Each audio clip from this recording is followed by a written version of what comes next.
আসসালামু আলাইকুম ওরহমতুল্লাহি ওবারাকাতু। আজকে আমরা ৭ নং পাঠের ২ জেরের ব্যবহার জানব এবং ২ জেরকে আমরা জানি তানবিন বলে, ২ জবরকে আমরা জানি তানবিন বলে, ২ পেশকেও আমরা জানি তানবিন বলে। তাহলে তানবিন হলো ২ জবর, ২ জের এবং ২ পেশ। তো তানবিন উচ্চারণকালে শেষের দিক দিয়ে সবসময় দন্তান্ন আসবে। আমি আপনাদেরকে দেখিয়ে দিচ্ছি, দন্তান্ন আসবে।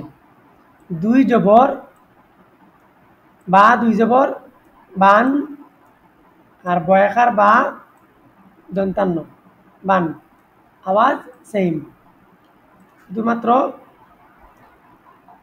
বাংলা আর আরবির তানবিনের মধ্যে ব্যবধান। তাহলে ২ জবর আর নুন সাকিনের মধ্যেও কোনো পার্থক্য নাই। নুন সাকিন আর তানবিন দুইটি হচ্ছে হেল্পার শব্দ, অর্থাৎ এই দুইটাকে উচ্চারণ করতে হলে তার ডান দিক দিয়ে যে কোনো হরফ আনতে হবে হরকত যুক্ত। যেমন আলিফের উপরে আমি যদি হরকত যুক্ত আলিফ আনি আর নুনকে সাকিন করে দিই, তাহলে আলিফ নুন জবর আন। আবার যদি আমি এই ২ জবরের নিচে হামজা বসিয়ে দিই, তাহলে হামজা ২ জবর আন। এই ২ শব্দই সমান। এখানে ২টি শব্দ আমি লিখেছি, এখানে আপনারা হরফও বলতে পারেন, যেহেতু আমি একটি হরফ লিখেছি। আমরা এখন শিখতে যাচ্ছি ২ জেরের সঠিক ব্যবহার। তাহলে আলিফ থেকে ইয়া পর্যন্ত ২ জের দিয়ে সহি উচ্চারণ আমরা এখন জানব।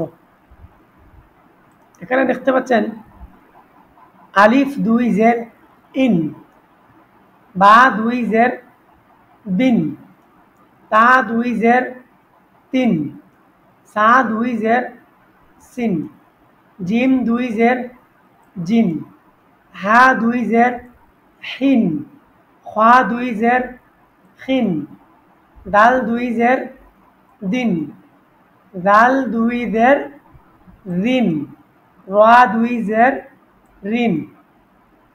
শুধুমাত্র আপনারা শেখার সময় হরফের নাম নেবেন এবং তানবিনের নাম নেবেন। আর শিখা হয়ে গেলে হরফেরও নাম নেওয়া যাবে না এবং তানবিনেরও নাম নেওয়া যাবে না। তাহলে আপনি শিখার পরে আপনি যেভাবে উচ্চারণ করবেন সেই উচ্চারণই হচ্ছে তেলাওয়াতের মূল উচ্চারণ।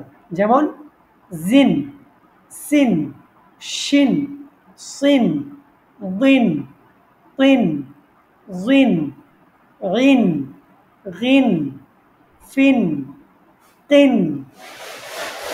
কিন, লিন, মিন, নিন, উইন, হিন, ইন, ইন। তাহলে আলিফ থেকে ইয়া পর্যন্ত আমরা ২ জের দিয়ে উচ্চারণও জানলাম এবং তানবিন এর উচ্চারণকালে সর্বশেষে শব্দের শেষে নুনের উচ্চারণ হবে,